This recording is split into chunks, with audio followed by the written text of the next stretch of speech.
we are already live on YouTube, and I would like to start by greeting all our audience, and it's a pleasure to have you on attendance today.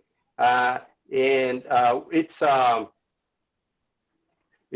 wonderful that we are able to have today this conversation with professors Sue Arrowsmith and Marçal Justen Filho. First of all, my name is Cesar Pereira. I'm a partner at Justen, Pereira, Oliveira, Talamini. And due to Professor Arrowsmith's generosity, we were able to put together this webinar with the University of Nottingham, more specifically with the Public Procurement Law Department of the University of Nottingham. Professor Sue Arrowsmith, who's going to be our guest today, is, as you all know, one of the most renowned authors in public procurement worldwide. She is the Achilles Professor of Public Procurement at the University of Nottingham, and also the leader of the university's public procurement program that is recognized worldwide.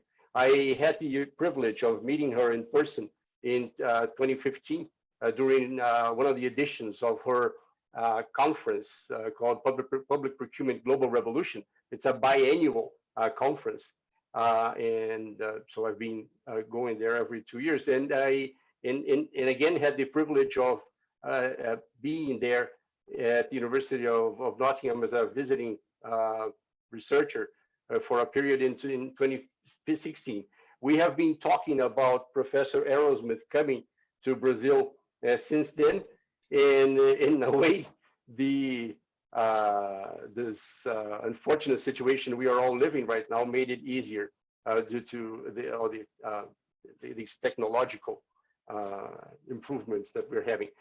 Well, I would like to stress that Professor Arrowsmith is the director of a very important postgraduate program, Public Procurement Law and Policy program, offered by the University of Nottingham that is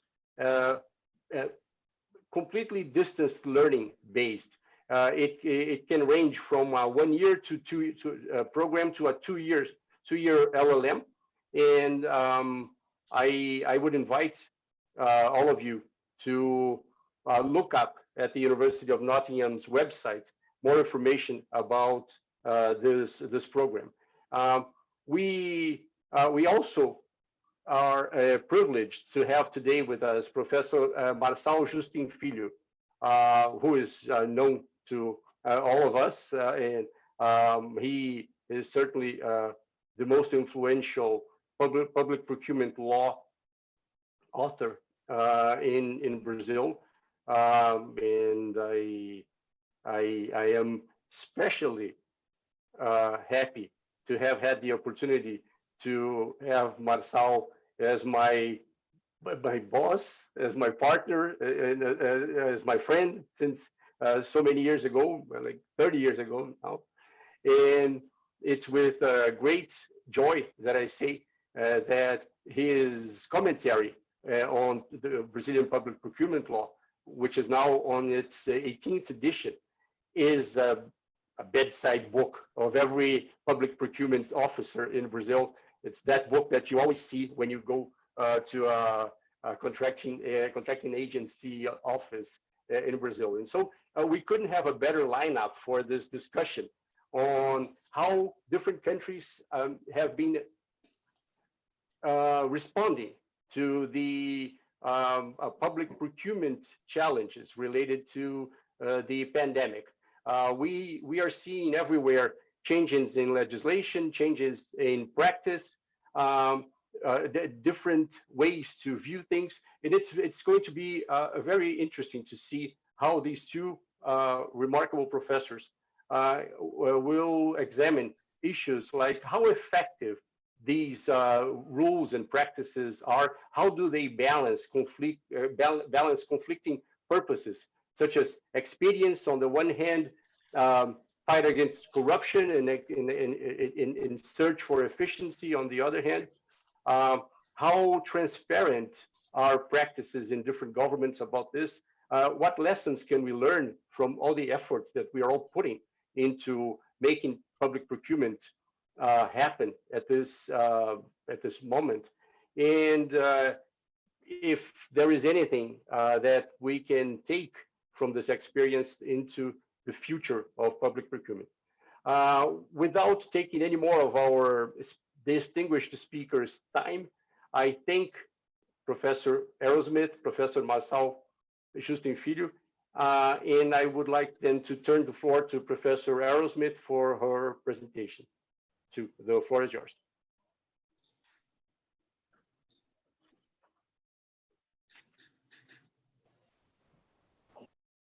All right, can you hear me? Yep. Thank you very much indeed for inviting me to discuss and share our experiences on this. I do wish that I didn't have to do it when I haven't had a haircut for nearly 3 months now. And I was going to say, I guess we're all in the same position, but I guess Cesar doesn't have that particular problem. So, yeah, so thank you very much for the invitation. Just a note of caution before I start, because obviously we are not at the end of this experience yet. We're still in the pandemic. And even those experiences that we have had, we haven't yet had time to really examine and investigate the experiences to collect data and so on. So obviously these are just quite provisional reflections on the things that we've been able to see, and some interesting contrast between different experiences so far. So I'm going to focus in this talk on the things which I think are probably of most interest to a foreign audience, in particular to an audience from Brazil. And the first part of my talk, I'm going to focus on something that came out of a conversation or discussion that we had when I was first invited to do this. Because I was first suggested to me, you know, Sue, can you come and talk to us about all the new legislation that you've got in the UK and all the legislation and things you've changed to deal with this pandemic? And my response was, well, actually, no, because we haven't got any new legislation to deal with procurement in this pandemic. And that actually seems quite a surprise to a lot of countries, because we do know that a lot of countries have, not everybody, but a lot of countries have been busily passing new regulations and making amendments to adapt their system. So I thought it was interesting, following the discussions we had, to focus on why that is and see if there's anything to be learned about the UK situation, and why we've not had to have new legislation. So we start by just looking at a bit of background to the UK system then. And what we have is a system where our tradition is basically been to regulate procurement, not by legal rules at all, but purely by guidance. Now, this doesn't mean that we don't have principles of open tendering and transparency and so on, but that our tradition has not been to have these in legal rules, in the procurement code, but just for this to be administrative practice, and for governments, the central government would direct government departments or guide government departments on how they should be conducting their procurement. But it wasn't a legal-based system, and it wasn't enforceable by suppliers. So it's quite a different approach to a lot of countries. Now, from 1990, we did put in place legal rules on tendering. And the reason we did this was because we had become part of the EU, and we needed to have this kind of system to comply with the European Union's rules, which required a transparent tendering system for all its member states. But we were actually quite naughty, because we should have been doing this back in the 70s when we first joined. But at that point, the EU wasn't very rigorous about enforcing or taking people to task who didn't have this. And it's only at the end of the 80s they started to do that. So that's when we actually got our house in order and actually adopted a system of legal rules. Although, as many of you will be aware, we've actually left the EU, this system still applies, because we have a transition period to the end of this year where we still have to apply EU law.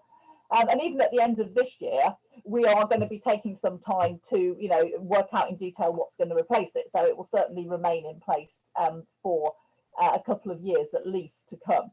And when we do replace it, it will be, again, with something that's based on legal rules, because we are going to be a party to the government procurement agreement, and that requires us to have a legal-based procurement system. The EU rules that we have, though, they are quite skeletal in comparison with a lot of national procurement codes, and that's deliberate. They were set up to provide a framework for how to do procurement, not complete comprehensive system. And so they do require open tendering, but it's envisaged in many countries that they will supplement those rules with national rules that sort of fill out that skeleton. And most other European Union countries do this. But in the UK, we don't. We have very few additional rules to those that we're required to have by EU law. And this actually reflects our tradition of not regulating procurement in a legal way. So essentially you can say, although that's a slight oversimplification, we more or less do just what we have to do on the legal side to comply with European law.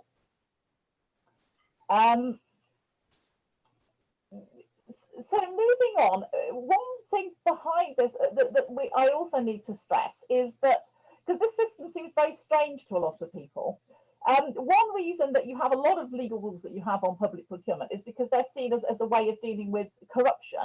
But actually, we don't view procurement procedures primarily from a kind of anti-corruption perspective. We see them more as focusing on how to get value for money and about making sure there's an efficient procedure, so the one that's not unduly slow and cumbersome, unduly expensive. So that's more the focus of the UK's procurement policy. And we see that in judicial interpretation, because when our courts interpret EU law requirements, they don't tend to interpret them in the same rigid way as the courts, even the Court of Justice or the courts in many other EU countries. They tend to interpret them in a more pragmatic way that gives more sort of flexibility and commercial freedom to procuring bodies. And we see that in for example, this idea that purchasers do need some flexibility. So in the UK system, we do believe in quite a lot of scope for negotiation. Right now, a lot of countries would say, well, no, that's prone to abuse and corruption. But the way we look at it is, well, yes, it is. But if you can have it and you use it effectively and you don't have corruption, you can actually get a much better deal. You can get, that what you're buying adapted much better to what you want if there's scope for some dialogue. And it's a bit more a sort of philosophy like the way the private sector purchases. So when people say that surely, a lot of civil law systems have a more rigid approach with very limited discretion and a lot of regulation, but don't you need that to get value for money? We would say, well, the private sector doesn't buy like that. So if that was the best way to do it, why doesn't the private sector have these very rigid tendering rules? That suggests to you that perhaps it's not the best way to do it. So that's always been our philosophy, and that's for the many decades, that's been our general approach and view of procurement. And I think we would take the view that having very strict regulation of procedures actually only has quite a limited value for addressing corruption. For a start, it can only deal with opportunistic corruption, the sort of person who gets offered a bribe and thinks, oh yeah, no, I might look and take this. But it doesn't really help you deal with systematic corruption of the kind where you've got your senior civil servants and your politicians involved in it. With that, however many detailed rules you have, if the will isn't there at the top to enforce it and implement it, it's not really going to have any impact or very much impact at all on the level of corruption without that sort of commitment at the top. And you can ask the question, do the least corrupt systems have the most detailed regulation? I think the answer is clearly no. Actually, you would look at it and think it's more the other way around, that corrupt systems regulate to try and get rid of it, but it doesn't really seem to have very much impact. And there is some interesting academic writing on and research on those issues. So I think our view is that corruption, dealing with corruption depends more on a political commitment, on things like your culture, on the professionalism and professionalisation of your procurement officials. And this is very important in the UK as well. And that's one of the things that we've always stressed. For getting value for money as well and dealing with corruption, those kind of things are much, much more important than very detailed legal regulation. And the very sort of detailed regulation, restricting discretion, that can actually get in the way of good procurement without really having much of an impact on the problem that you're trying to deal with. I think that legal regulation is seen as the answer because it looks like you're doing something. And obviously dealing with corruption has a sort of political popularity. And if you pass new laws and you regulate closely, it looks like you're actually doing something. When it actually may not actually be having much of an impact on the problem that you're trying to solve. So just moving on to how that relates to COVID-19. Well, the point is that because we have this quite flexible legal framework to start with, which only really puts in place the bare minimum we need to comply with EU law requirements on basic transparent procedures, what that's meant is we don't have a whole raft of obstructive procedures and legal rules that might obstruct a procuring entity in trying to buy what it wants or what it needs in a pandemic. So the framework, I would say, the EU framework in general is sufficiently flexible to allow each contracting body to do what it needs to do in this context already. And we don't have additional national rules on top of that, like some European states do, that might make that a little bit more difficult to react to. I'm not saying it's perfect. I can see ways in which the EU framework perhaps could be tweaked and could be a little bit more suitable to this kind of, give it more flexibility needed for this kind of situation. But I think it's largely pretty well okay as it is.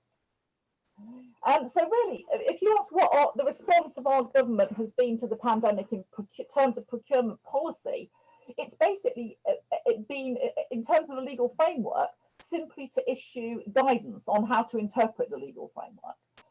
There wasn't perceived to be any need for change, but we've had guidance on how it should be interpreted, both at national level, and I put the reference to our own document up there, and also the European Commission itself, a bit later, has put out a communication on how to interpret EU law in the context of the pandemic. I think our national guidance is a little bit more detailed because we deal not just with the procurement of medical needs, which there's been a lot of focus on, you know, your protective equipment, your ventilators, drugs and so on. But also there's obviously a lot of other procurement issues arising, public bodies that need to adapt to the pandemic. So for example, our university and plenty of other organisations have needed to adapt by getting in more IT expertise to allow teaching from home, you know, rather than on the university site, meetings from home and so on. So you've got contracts for those kind of things.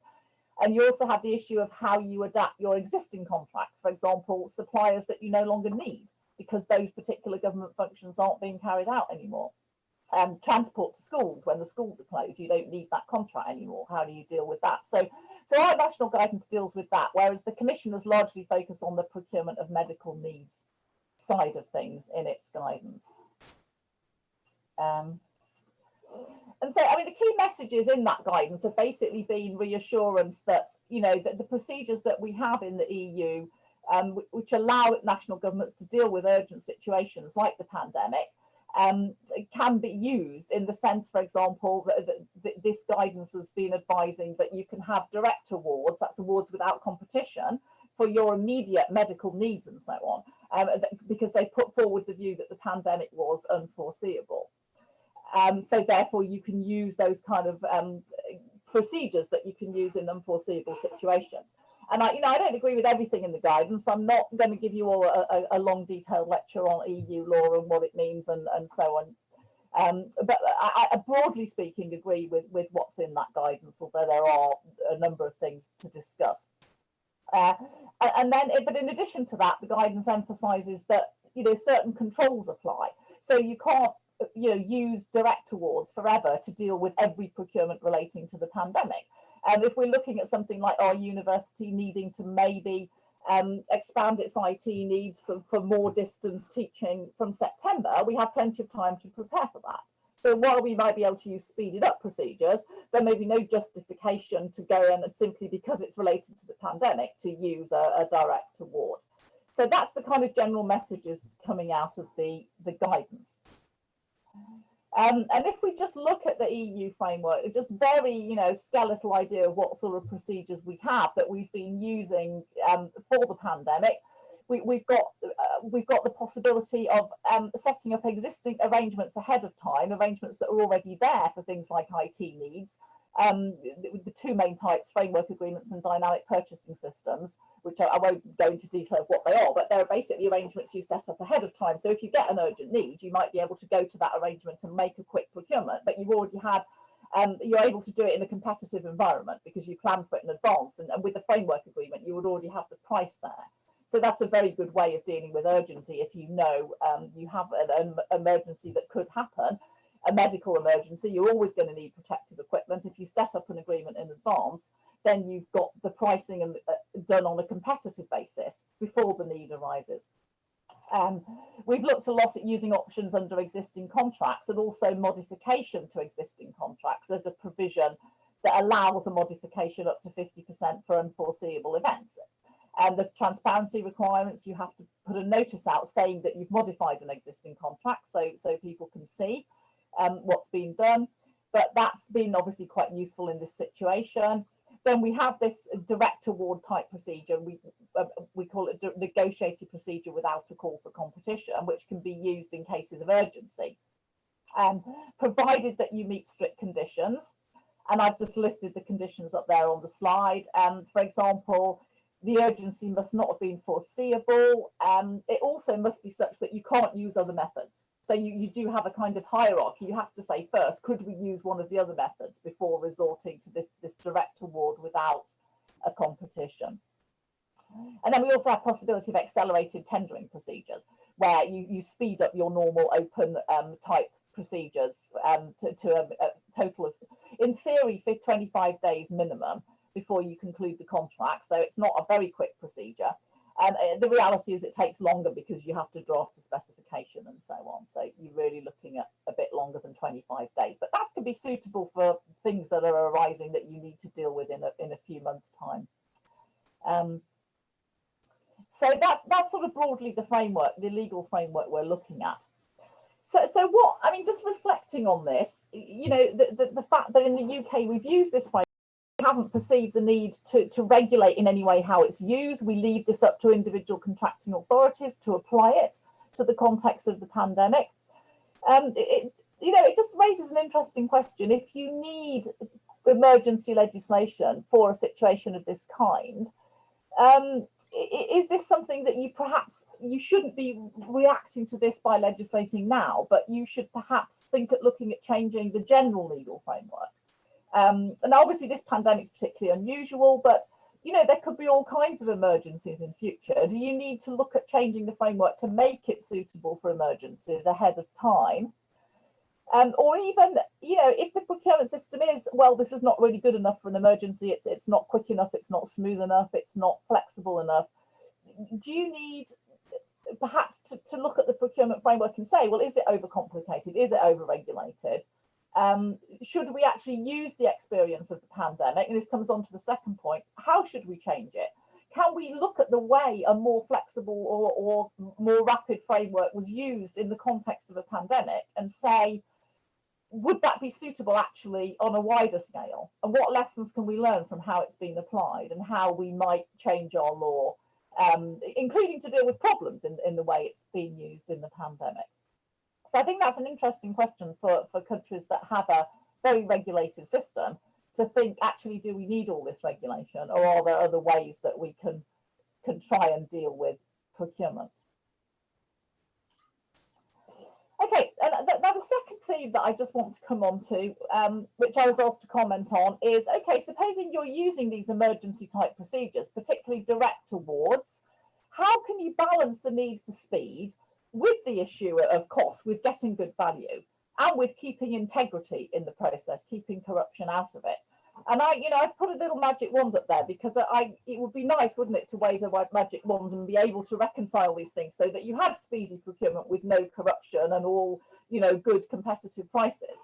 But we all know that's not realistic. It's just something that we have to try and do the best in the difficult situation that we're in, and we're never going to achieve a perfect result.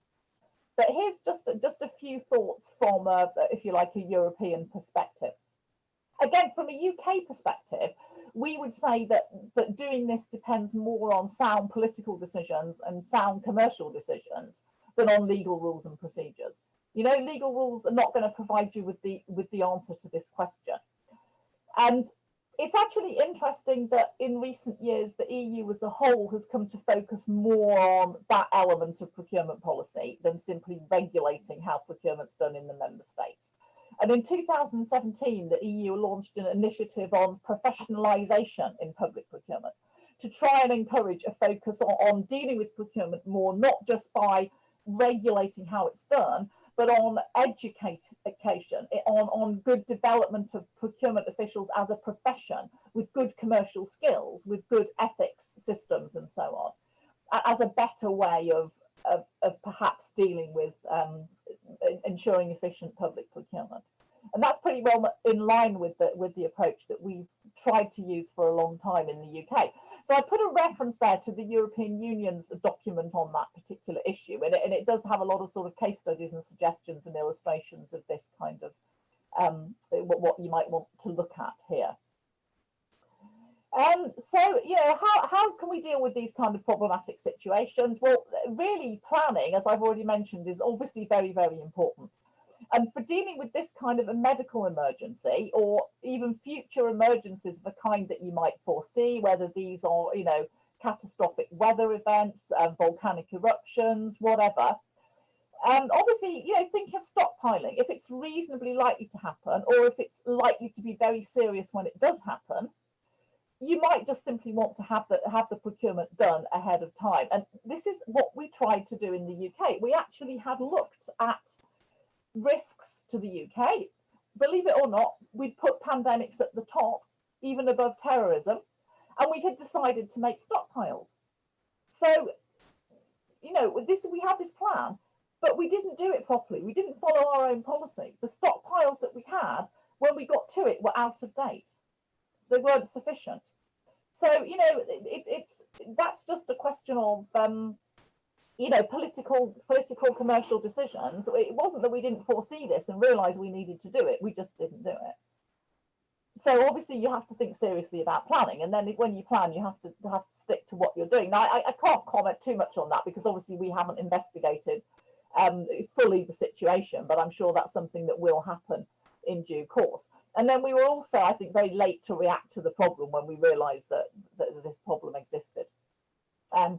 So that's, I'm basically not coming here to tell you that the UK's done everything perfectly, because that is very, very far from the case. So that's, you know, a lesson that I guess we've learned for next time, if there is a next time. I've also mentioned these things like framework agreements and dynamic purchasing systems, which can be very useful to arrangements that you can set up ahead of time, where you've already had an element of competition, so that when the emergency arises, you're not scraping around trying to negotiate with those suppliers who will deal with you, and when they've got you over a barrel and they can charge very high prices. But you've said in advance, right, we're setting up this arrangement, you need to compete for the work, so you've got the pricing there ahead of time, set in a competitive way. Good supplier information. This could be very important. I think one of the issues we had is we didn't have information on suppliers of protective equipment, you know, which ones we already had across the system, who might have been able to provide more, who are reliable. So, you know, having good supplier information, if you do need to make contracts quickly, can help you avoid delay. They can help you avoid poor performance by suppliers, and also being open to fraud with suppliers coming along that you don't really know anything about, which has been a big problem. And a system of open contracting, where you have good, proper data about your contractors, can really help with that. However, you know, I give a little proviso, because merely having a transparent system where you collect this information and have it publicly available and available to government is not enough. It has to be the right kind of data. And that's very, very important. It has to be really good, usable data. And you have to think really carefully when you construct the system what's going to be the most helpful approach. So maybe that's something we can talk about later.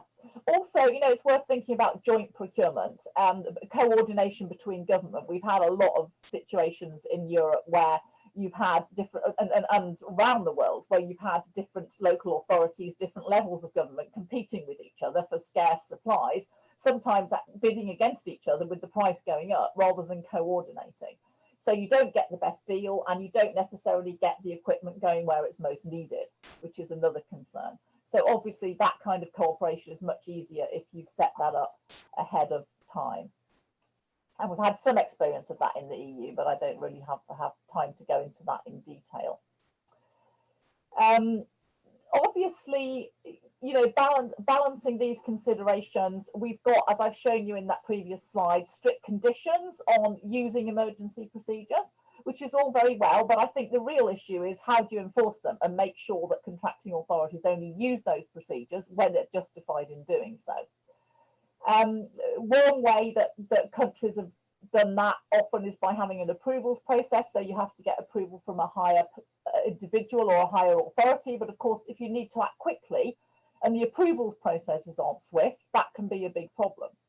And for that reason, the UNTITLed model law, which is the UN's kind of model of a procurement law, has dropped that kind of notion altogether from its latest version in 2011, because so many countries were having problems of delay with that kind of thing. I think that's a mistake. I think that they need to have it in there, but emphasize the need to have the structures working swiftly and properly. I think it can be useful rather than just dropping it altogether. Obviously, record keeping and transparency of information, so you can monitor what's been going on. All procurement systems have that. In the EU and UK, we have, for example, you have to keep a careful record of all decisions. So if you're using an urgency procedure, you need to know all those conditions are satisfied and make a record of why it was extreme urgency, why it wasn't foreseeable, to explain all those different elements.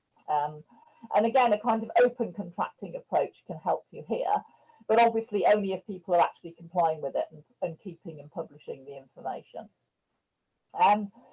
So, to make sure that people do what they're supposed to, most legal systems will have a supplier challenge system, meaning that, tenderers who wanted those contracts can challenge what the government's done if it didn't comply. For example, if it used a direct award when it should have had a competition. The UNTITLed model law it's got a very good guidance on a supplier remedies system, but it doesn't really deal adequately with the issue of direct awards, that are improper direct awards. It kind of stops at that point. It doesn't say what you do if a government concludes a contract in violation, how you can try and stop that happening, and how you can deal with that situation if it does happen in particular. The EU system, we do have a quite a good and carefully thought out system of that kind, which is worth studying, I think. I'm not, in general, a massive fan of the EU system in many ways, but I do think we have quite a good system worked out for dealing with unlawful direct awards, which has a number of elements. It encourages to try and make sure challenges happen before the award. It encourages rapid review proceedings, including the use of specialist procurement review bodies rather than having these things going to the courts, which usually they disappear into a black hole for years and years. Although the EU allows you to use the courts, in theory, if you do, the remedy is supposed to be effective, so the procedure is supposed to be rapid. The reality is that those countries that use courts, it isn't. So the EU has very much tried to encourage specialist bodies. And this is actually something that we are thinking about in the UK now. And where there is no legal direct award, there's provision for that to be declared ineffective. And in those cases where it can't be ineffective, and let's face it, in a pandemic, no court or review body is going to say, no, we're going to quash that contract for ventilators and you can't supply the hospital with those urgently needed ventilators. They're always going to have a discretion in most systems to say, no, this is too urgent, we're going to let it go ahead anyway. So they supplement with that kind of situation. The EU system kind of has a system of fines on the contracting authority for cases where the contract can't be quashed for public interest reasons. So it's worth studying if anybody's interested in how to construct a system. And then finally, just another area that we've looked at in the UK is to try and regulate the pricing and the management of contracts that are concluded particularly in single situations without a competition. And so various things that we've regulated and put out guidance on are things like the pricing formulae for complex contracts. If in an emergency situation you have to conclude a sort of construction contract to build a new hospital, like we've done in the UK, how you set the pricing, the need for a kind of cost risk register to help you keep an eye on how the costs are evolving, the sort of open approach, regular cost reporting. It does require a lot of commercial skills, but the government has produced some useful guidance on this. And then there's things like benchmarking, how you deal with payment terms, flagging up to contractors the potential for suspension or debarment if they do behave in a fraudulent or inappropriate way with the costing of the contract. So I don't have time to say much about that. One of my colleagues, Dr. Luke Butler, is actually an expert on this kind of issue of how you, very important issue of how you deal with try and deal with pricing and management of direct awards. So again, if people are interested in that, I put up there a reference to the UK's main guidance documents on that policy. So we have the Single Source Regulations Office, which deals with non-competitive defence contracts. And then we have a general open book contract management policy for dealing with pricing and contract management issues in some of these situations, which expands a little bit on those various items that I listed on my previous slide. So yeah, I guess that's all I wanted to say. Obviously, there's a lot more to be said about all these things. There's a lot more to be said about other issues arising for the pandemic, but I hope that those remarks at least you know, are of some interest to people grappling with these kind of problems in other countries. Thank you. Thank you, Sue. I think this was excellent to hear your insights about those issues, and you made some you used some words that resonate with us here very much, such as planning, coordination, professionalism. These are some of the things that we hear from you, and at least I speak for myself here, we wish we did more of that around here. With this, I will turn the floor to Professor Marçal Justen Filho for his presentation. Thank you, Sue, again. Well, thank you, Cesar. We are friends for a long time, and we have been together, working together, and I would like to emphasize how this is important for me, and it's a great honor to be here and to be your friend. And it's a great honor to listen to Professor Sue Arrowsmith and to learn about this situation, and both European Union and the UK, and to try to find solutions and another way of thinking about this pandemic. And first of all, before starting, we need to think that there are so many differences between our two countries. First, the legal system. So it's not possible to identify this civil law Brazilian system strongly influenced by France, and that which developed a very peculiar, very different public law system. And the second thing, it's most important, is the history. UK has probably 1,000 years more in experience in development than Brazil. And so it's very tough for us to overcome these limitations and to try to achieve some conquests that sometimes only time can assure. And with this, I will go for my presentation.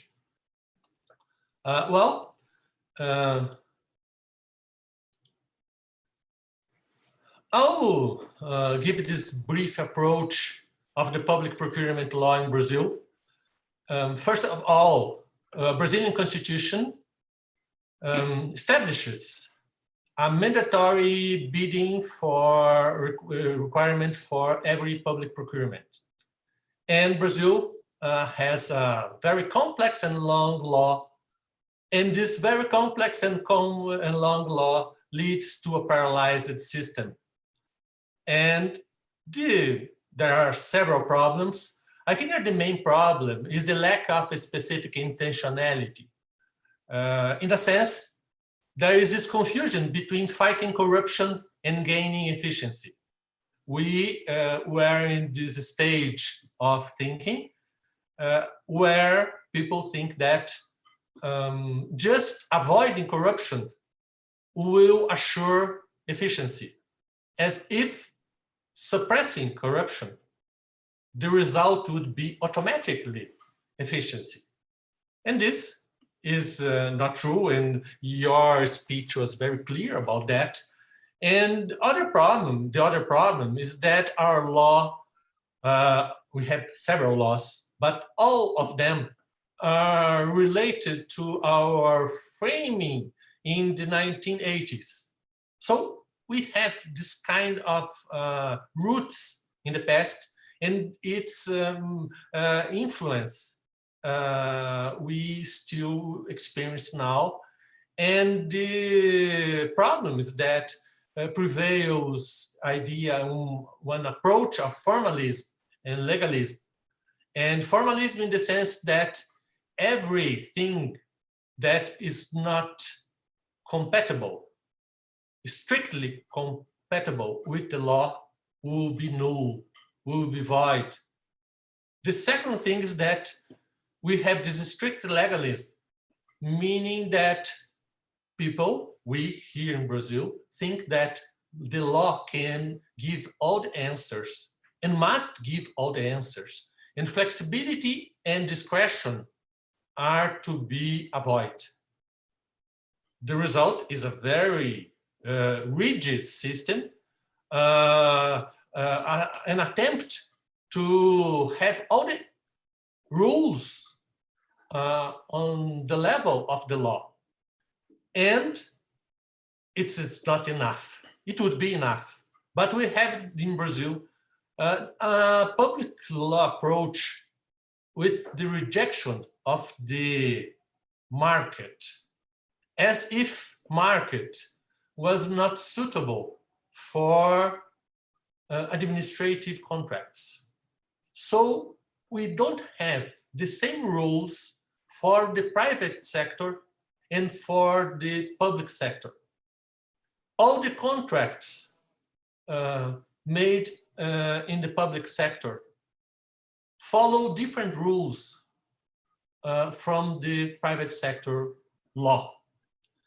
As a consequence, we have this situation where the government, the administrative bodies, refuses to follow the market and refuses to have the same rules and adopt some prerogatives about the contract, how to pay, how to identify problems, and all the system is oriented to assure the government benefits. Of course, not having the market, we don't have the market efficiency. And it's not possible to have the benefits of the market when you think that the market has only problems. And this is, I think, in my personal opinion, the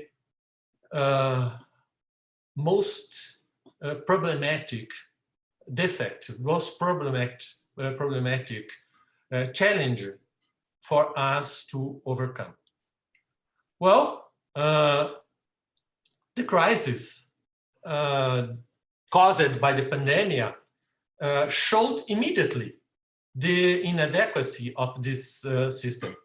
And we must recognize that the Brazilian government foresaw the problem, because in February of this year, we have enacted in Brazil a law specifically oriented to give answers to the problems, not only at the public procurement level, but in other aspects too.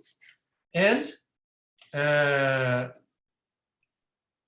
but this new law was not enough, because it was very simplistic in a sense. And we had amendments by presidential provisional measures in March, in April, and May. And probably we'll have in June, in July, and until the end of the pandemic. We'll have monthly new measures. And the main goal of all these presidential provisional measures was the radical suppression of legal constraints of public procurement. As if suddenly the government realized that this model does not work, and so let's get rid of it. In a sense, totally. In a sense, without any caution. Well, one group of the provisions, the new provisions, were related to procurements for combating COVID-19. So the two main aspects were the elimination and simplification the previous formalities for the procurement. And the other was the kind of direct award general authorization. It was just to say that you don't need a bidding procedure, a tender, if it is to fight COVID-19. So you can have whatever you want without traditional bidding and just following very, very simple formalities. So in a sense, we came from a very rigid, a very strict system immediately to the opposite. So suddenly we don't have any more rules. You can do whatever. If you need to have something for the pandemic, you are entitled to do, in a sense, whatever you want. And follow just very simple rules about communication and about publicity. And we must admit that this law, these new provisions, they have this kind of simplification of reverse auction procedure. But it's kind of strange because the authority can have a free choice between direct award or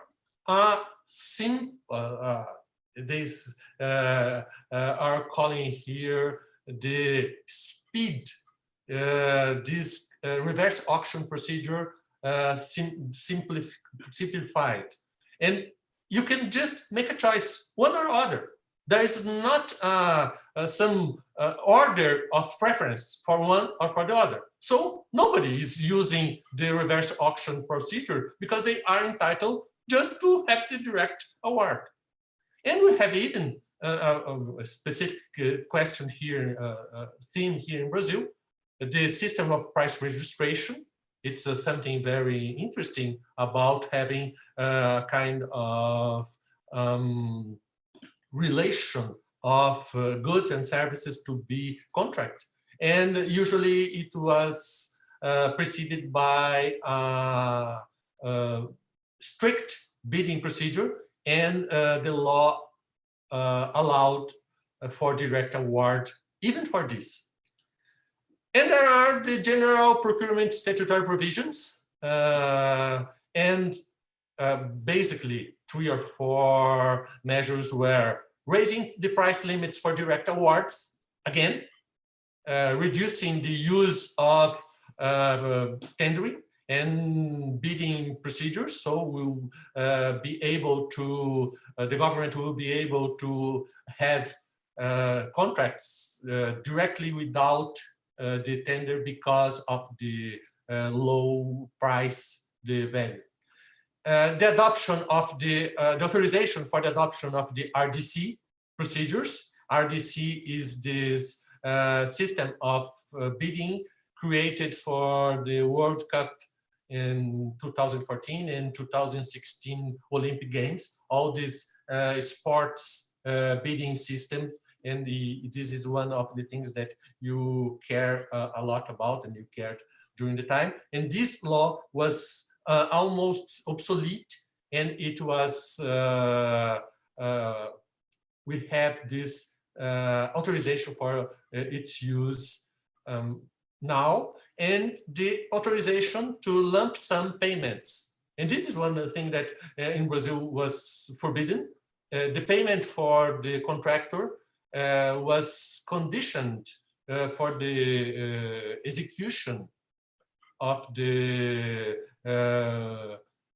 delivery of the goods or the services, and now it's we have this authorization for lump sum payments. And it was one other authorization for changing in the old contracts. But the old contracts, they are the contracts in execution now, they are kind of a black hole in Brazilian system.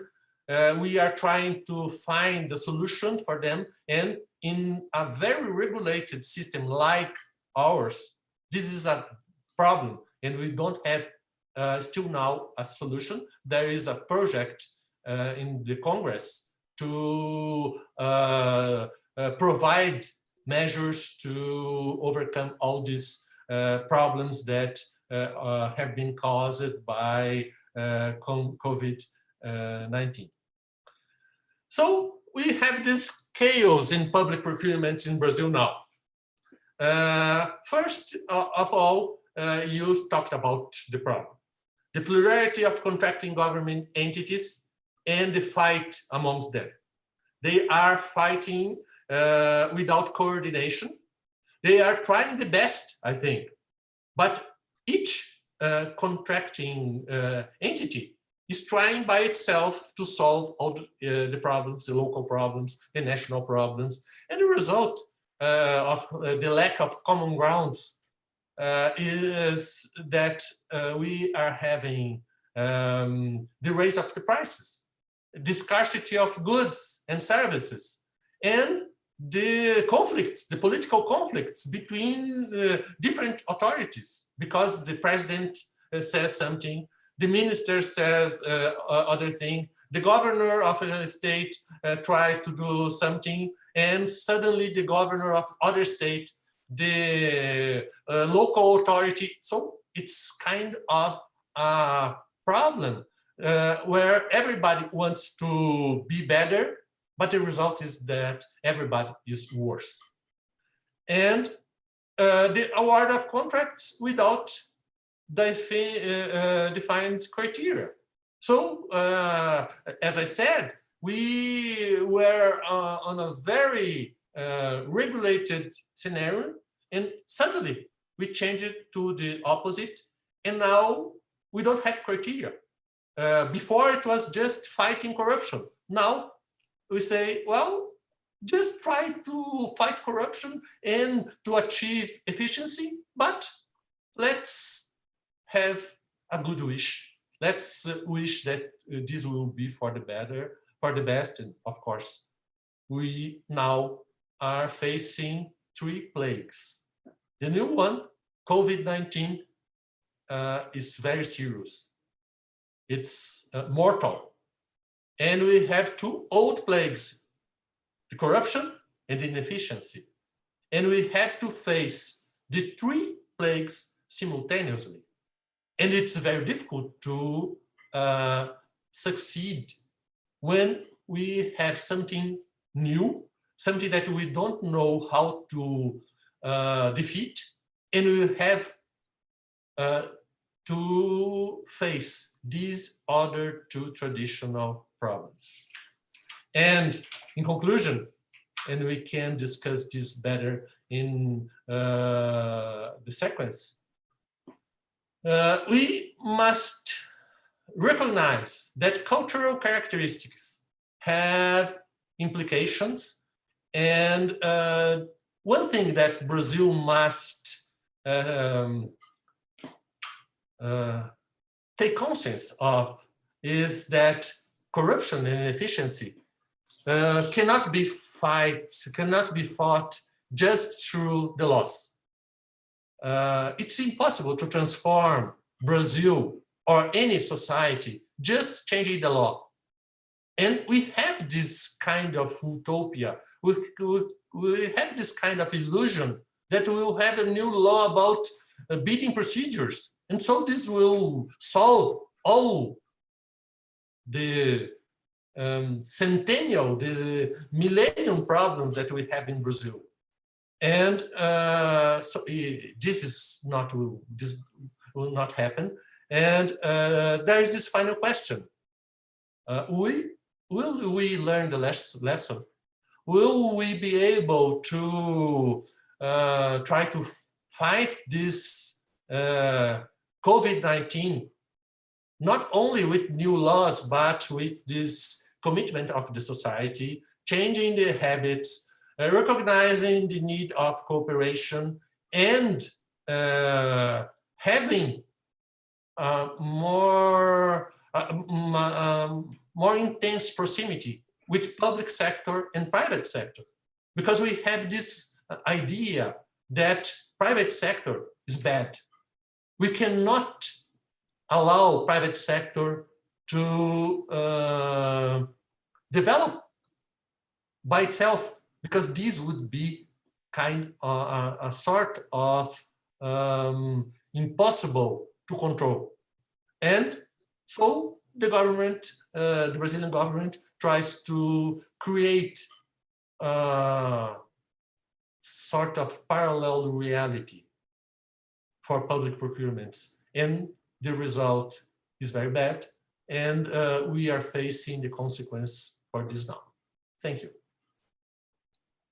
Thank you, Marçal.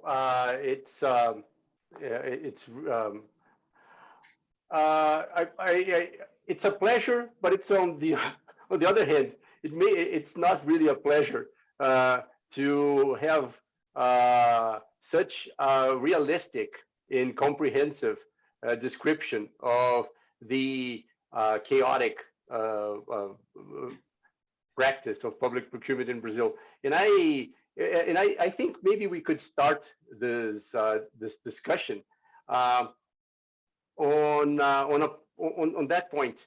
If there is one thing that I think I understood from both of your presentations, is that the thing is not about the rules. We really need to focus on practice, and as Sue mentioned, professionalism, building capacity in the public procurement system in terms of how it works, and not rely on rules as an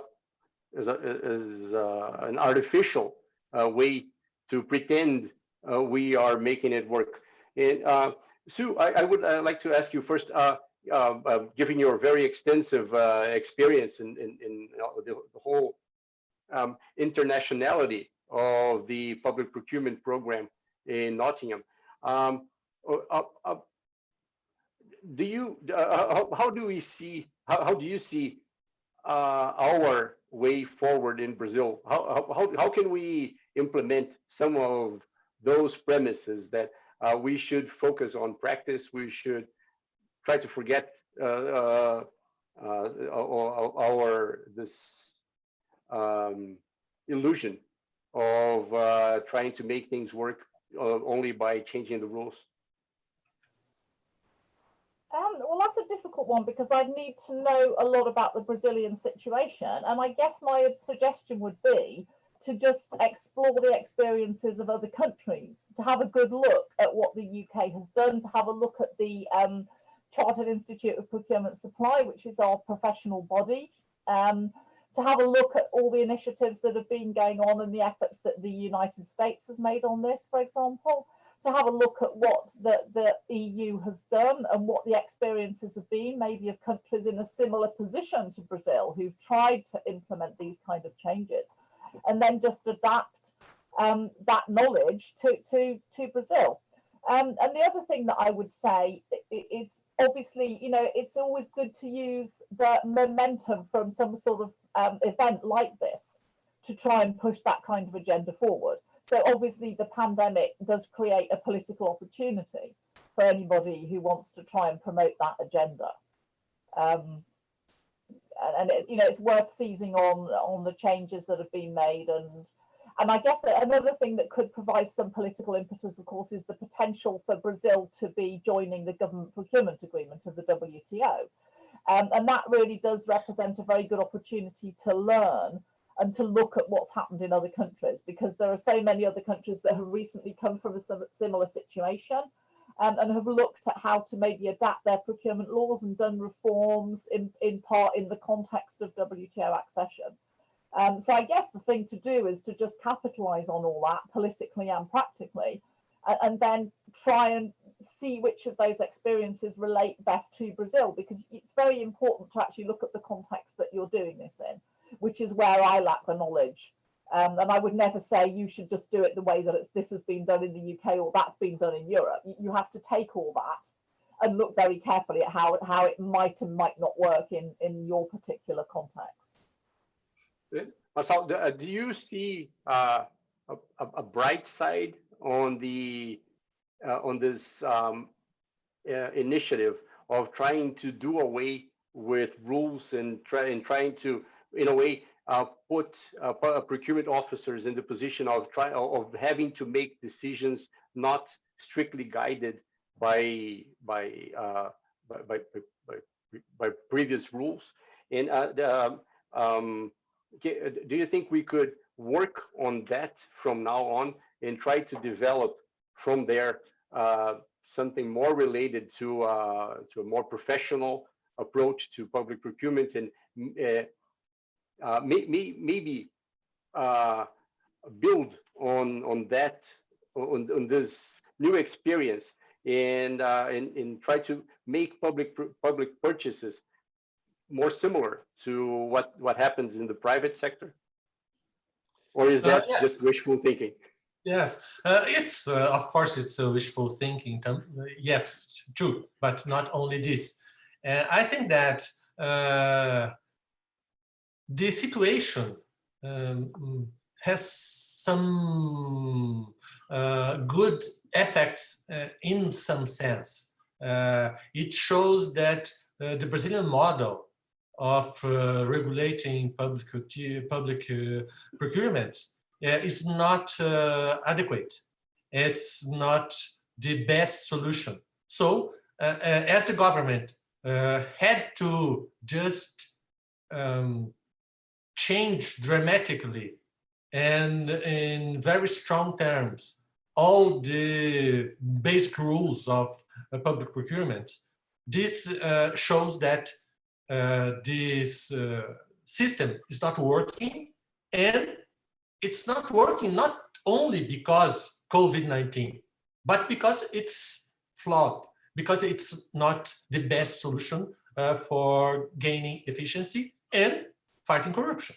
So I think that maybe we can take this into consideration to avoid to transform this project of a new law that is the same, it's similar to the old one, in a new law, and to avoid maintaining the problematic system, the difficulties that we are facing since 1980s.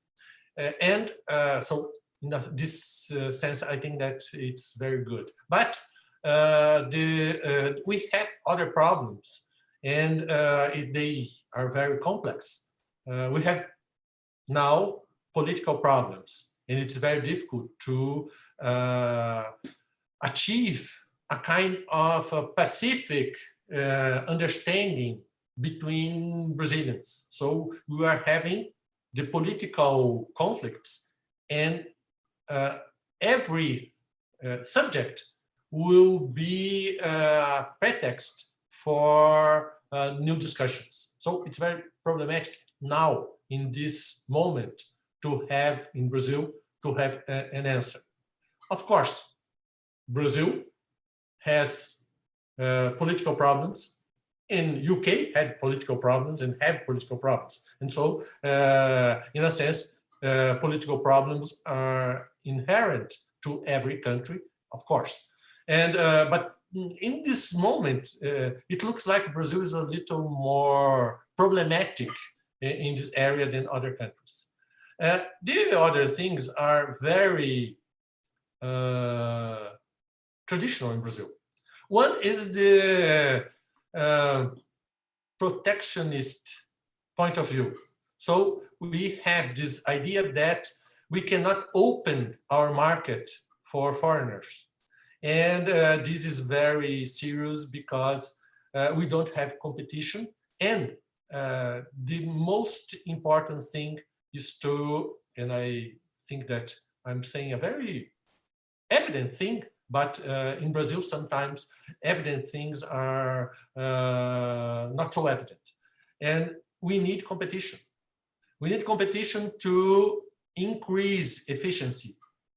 And for having competition, we have to reduce the prerogatives and the benefits for the administrative bodies, and to allow more people, more private companies to come into the bidding procedures, even if they are foreigners.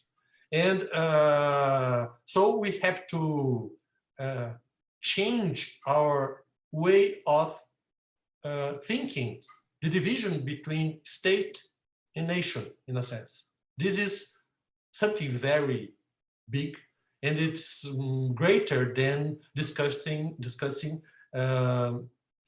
public procurement. But the only way to eliminate all this tradition of corruption and inefficiency is gaining in competition. I think that this is the only way. Sue mentioned a while ago the GPA, the government procurement agreement from the WTO, and I would just like to, you two to comment on that. Brazil is now talking, well, it is already an observer, and it's talking about actually joining the GPA, and we are, well, I don't know how that's going to work now, but anyway, we were talking about joining the OECD as well. And are those tools that you think could help overcome this state of things? And Sue, please. Yeah, I mean, I think that's an excellent opportunity, because if Brazil does decide to accede to the GPA, it's a good political opportunity to say, right, now we have to make our procurement law fit the GPA. But what else can we do with it at the same time? Now we've got this political reform. And it's interesting, this is what's happening in the UK as a result of our leaving the EU and relying just on the GPA really as the framework we need for our procurement procedures. We have looked at reforming some things that are a result of leaving the EU, but at the same time, we're also using the reform opportunity to look at things which have nothing to do with the EU, which we could always have done, but just because we think they're better things. Once you have that impetus to adopt a procurement reform programme, it can be an opportunity to do other things as well. You see what I'm saying? So that actually can be a very important opportunity. And then I'd like to add one more thing, just to sort of emphasise what Marçal said. He started off talking about the GPA as, you know, a way of getting more efficiency, and then did mention briefly at the end, and it's relevant for corruption. It can be very, very important in dealing with corruption, because if you bring foreign suppliers in, they're not part of the corrupt system. They're new. They're coming into the market. It's much more difficult to maintain corruption when you're faced with new market entrants, especially those coming in from abroad from a very different system. And I think that the WTO itself has put quite a lot of emphasis recently on how joining the GPA can be a very good anti-corruption tool in certain markets. So that's you know, a very important dimension of it from your perspective, I would say. What do you think, Marçal? Should we start talking about the GPA more in Brazil? Maybe I would say there is very limited talk about that, although the government has moved and we have taken some important steps. I think we should have more of a wider discussion about the benefits of the GPA. People who at least know about the GPA sometimes think of it, as you were saying, as something that will create undesirable competition coming from abroad, rather than a tool to develop our public procurement system. And so, what do you think about the need for more public discussion about the GPA? Yes, I think that first, I think that it would be naive for us to think that this is just an ideological question. It's not just a discussion about what is your vision on the function of the state, the size of the state, and the role of the private sector. It's here in Brazil, it's not just this. The question is that the system benefits a lot of people. The corruption is a way of living for a lot of people. And so they don't want to eliminate corruption. To fight corruption is, in a sense, for a lot of people, a speech, not a real desire, a real goal. So this is the first thing. And the fusion of ideological and these interests is very strong, and it's very difficult to overcome this fusion, this union of efforts. And but I think that most people in Brazil will realize that we need to change this situation. And one way of doing things is stop trying to create the will. And so Brazil has this problem with bidding procedures and with public procurement. They refuse to incorporate the external and the foreigner experience. We try to create our own model. And this is very difficult, and will make the same mistakes that people in history had made and had eliminated. So just thinking about introducing in Brazil this ensemble of rules that have been working properly in different countries for a long time, this is maybe the good answer for our limitations and for our problems. So I think that this is a very good initiative to be developed. We are approaching the end of our time here. I just wanted to raise one last topic that Sue mentioned, open contracting. In the process of developing a better, more efficient system, open contracting is something that we should think about and maybe learn more about. And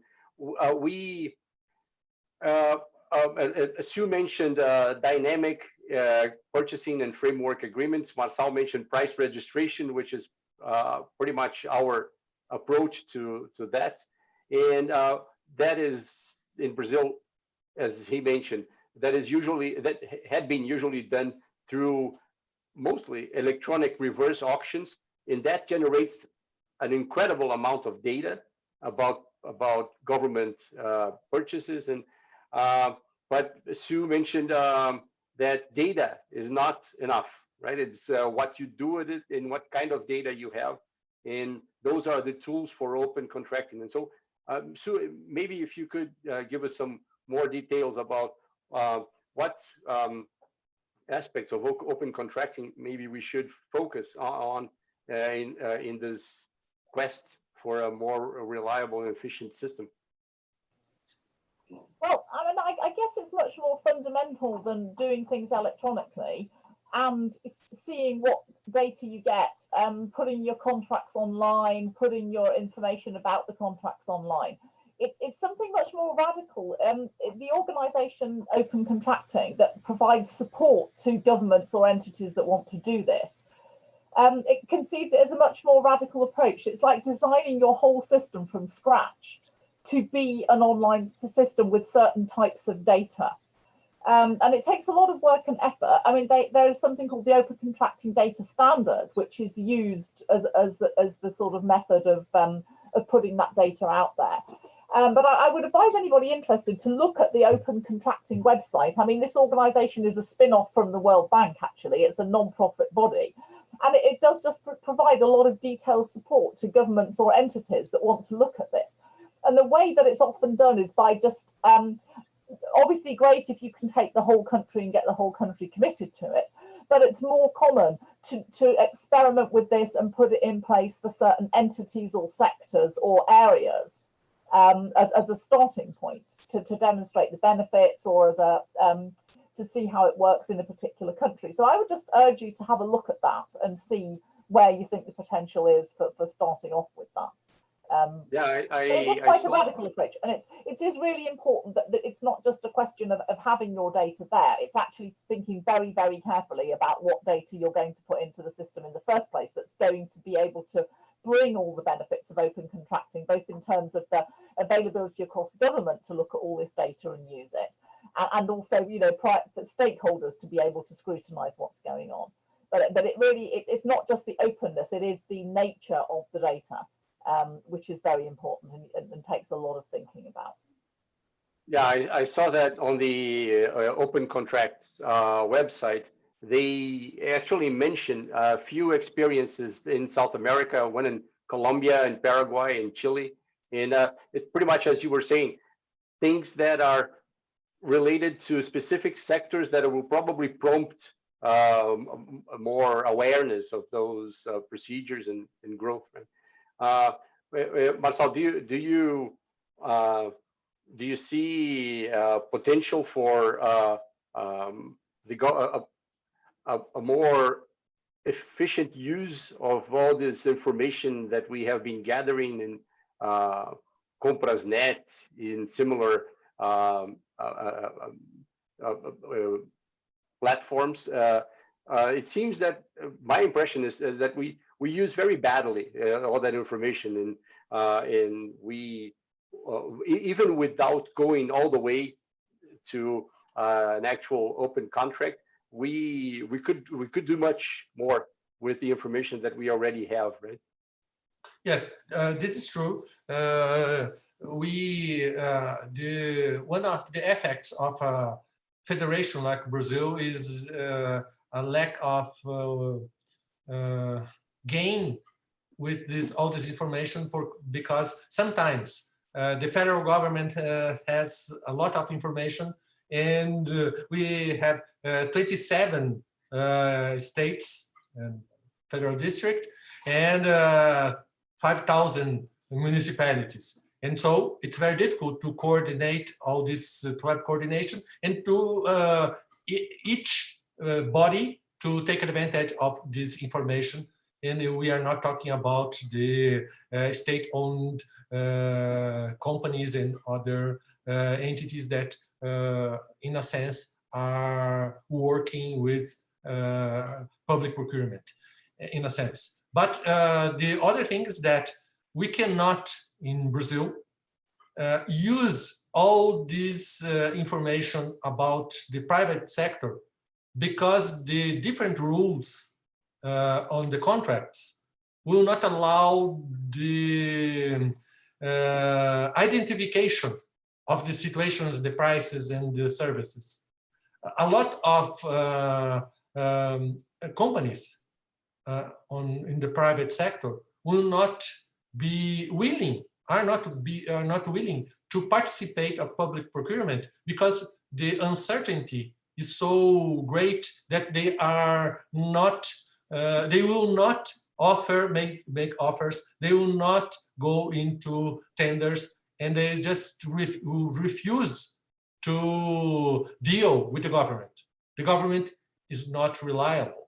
And with a non-reliable government, as a we're not talking about political thing, economic thing. The government will not be subjected to the same rules that are applicable for the private sector. So it's very difficult for us to have an open contracting experience, because we are, in a sense, making a great division. Companies that work with the government and companies that don't work with the government. And so we have this division, and this division is enough to reduce the efficiency of the open contracting initiative. Thank you. And Sue, I just have one last question for you that came from the audience, from Professor Maria Teresa Fonseca Dias, Federal University of Minas Gerais. And she's asking about a specific topic related to PPPs, to PFI and PF2. And the question is, could you explain to us about the return of the use of PPPs, PFI, PF2, by the UK at this time of pandemic?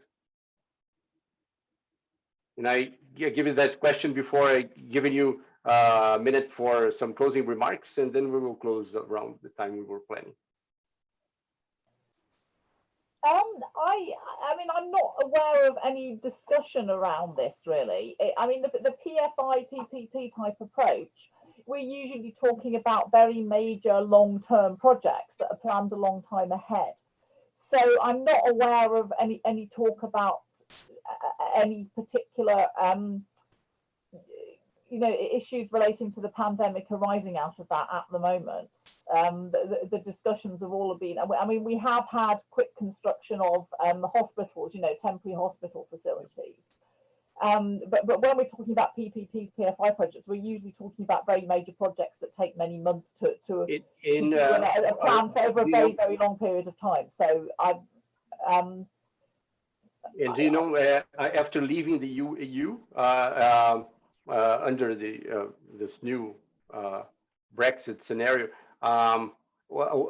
do you think that will bring about broader use of PPPs in the UK, or that's also not something that's being discussed?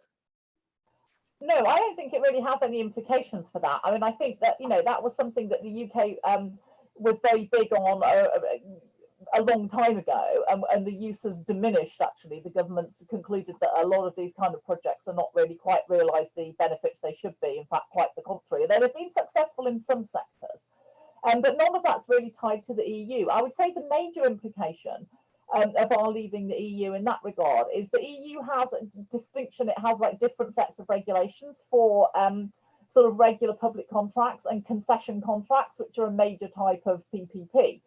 And I think from the point of view of a common lawyer, that's always looked a little bit crazy, because we don't really see a distinction between a sort of major PFI contract that isn't a concession and one that is, and don't see the need for different types of regulations. And actually, the EU rules are not really that different when you get down to it for the two types. It's very much a civil law distinction there. So I think the major implication would be that we will get rid of those kind of technical distinctions and have a single set of regulations for all contracts. All right. That's the immediate what I'm hoping and what I think is likely to be one of the fairly immediate effects. But in terms of actual use, that leaving the EU doesn't really have any implications for our sort of policy choices in that regard. Thank you. Marçal, would you like to make some final remarks? I would like to say just that be aware of our limitations is the first step to overcome them. Thank you. And Sue, and it was a pleasure to listen to you, Professor Sue Arrowsmith. Thank you. To any final remarks? Yeah. Yeah, thank you. And likewise, and I think I would just finish by, a note of caution saying, I do hope that there's an opportunity for Brazil to look at some of these issues and to maybe benefit from some of the experience of other countries, but you know, by no means think that what we do in the UK is fantastic, because quite often it isn't. You know, I think, and the other thing to be wary of is obviously everything has to be adapted to the particular context of the country that's doing it. And I think when you're looking for lessons from elsewhere, you know, you have to do that with caution and take the good bits, reject the bad bits. And particularly adapt it to your own environment, which is, as you say, often very different from the environments that you're looking at. So it'll be interesting to see how things evolve and how maybe GPA comes into the debate in Brazil. Yeah. Okay. Well, thank you again, Sue and Marçal. I would like also to thank our audience. We had a steady group following this discussion on YouTube and making comments on chat. And I would like to tell you all that this discussion will be available on this, it is recorded and will be available on this YouTube page. And I would like to reinforce the invitation for you all to check out the University of Nottingham website on the public procurement program under this distance learning format. And do take a look. And I hope this discussion that we had today is a teaser for you to really join and further your discussions and studies on public procurement and use all the resources that are available there. Thank you all again. And with this, I will close this very entertaining, enlightening, and productive meeting that we had. Thank you so much. Bye-bye.